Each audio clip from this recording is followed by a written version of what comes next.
শিক্ষা শেষ করে তার ক্যারিয়ার গঠনের দিকে মনোযোগ হবে। অথচ আমরা দেখলাম আমাদের সংস্কার করার কথা ছিল।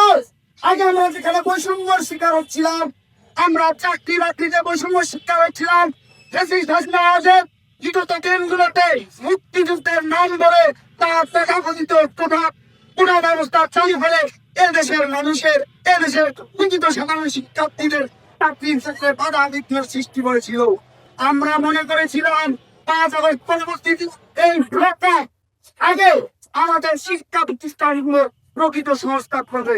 আপনারা হয়তো বা জানেন আমাদের সামনে রাজু ভাস্কর্য, সেই ভাস্কর্যের সামনে দাঁড়িয়ে 5 আগস্ট পরবর্তী সময়ের যে সরকার, অন্তর্বর্তী সরকারের প্রধান উপদেষ্টা ডক্টর মোহাম্মদ ইউনূসের নেতৃত্বে যে সরকার, সেই সরকারের বিরুদ্ধে আঙ্গুল তুলেছে আমাদের প্রকৃত সাধারণ শিক্ষার্থী কিছু পরীক্ষার্থী ভাই বোনেরা। তারা সামনে ক্যারিয়ার গঠনের জন্য চাকরির পরীক্ষা দিচ্ছে, কিন্তু বিগত 10-11 মাসে কয়েকটি চাকরির ফর্ম হয়েছে।